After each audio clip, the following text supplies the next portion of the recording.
ফিল্মি বকবকে আপনাদের সবাইকে স্বাগতম।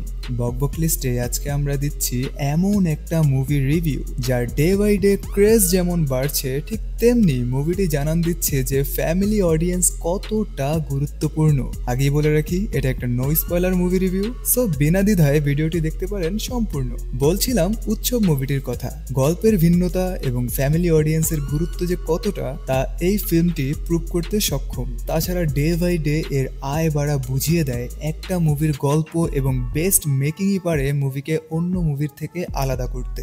এখন গল্পের ব্যাপারে একটু হিন্ট দেওয়া যাক, তা হলো এখানে জাহিদ হাসান জাহাঙ্গীর ক্যারেক্টারটি প্লে করে, যিনি কিনা খুবই কৃপণ টাইপের একজন মানুষ, যাকে এলাকার মানুষ পিঠ পিছে খাইস্টা জাহাঙ্গীর নামে সম্বোধন করে, এবং তিনি একটি ডেকোরেশন ক্যাটারিং ব্যবসা পরিচালনা করে। কিন্তু টুইস্ট আসে তখন যখন তিনজন অসুরের আত্মার আগমন ঘটে এবং যারা জাহাঙ্গীরকে তার অতীত ও বর্তমানের এমন কিছু ভুল তুলে ধরেন যার খেসারত জাহাঙ্গীর তার সারা জীবন ধরে দিচ্ছেন। সত্যি বলতে এত ফানি টাইপ মুভি আপনারা খুবই কম দেখেছেন, যার প্লটে রয়েছে রোস্টিং। লিটারালি কিছুকেই বাদ দেয়নি এই রোস্টিং করা থেকে। বাংলা মুভি থেকে শুরু করে হিন্দি ফিল্ম সবাই এর শিকার। তাছাড়া একজন আরেকজনকে রোস্ট করা তা তো আছেই।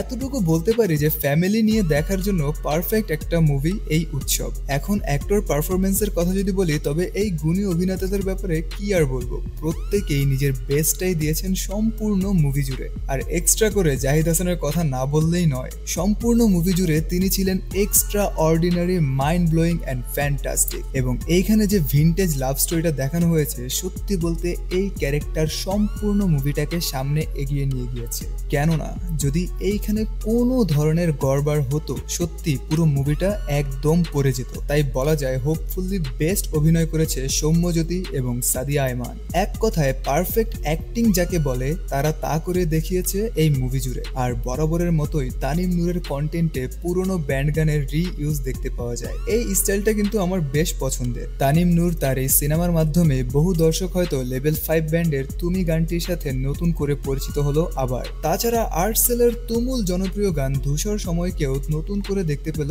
দর্শক। গানটির দৃশ্যায়ন অবশ্য আরেকটু এনার্জেটিক হলে বেশ ভালো হতো। আফটার অল এতটুকুই বলবো, যারা চাচ্ছিলেন ফ্যামিলিকে নিয়ে নতুন কোনো বেস্ট মুভি এক্সপিরিয়েন্স করতে, এই মুভিটা আপনাদের জন্য পারফেক্ট চয়েস হতে পারে। এখন যারা আপনারা মুভিটা দেখেছেন, কেমন লাগলো জানাতে ভুলবেন না যেন। ধন্যবাদ, আলবিদা।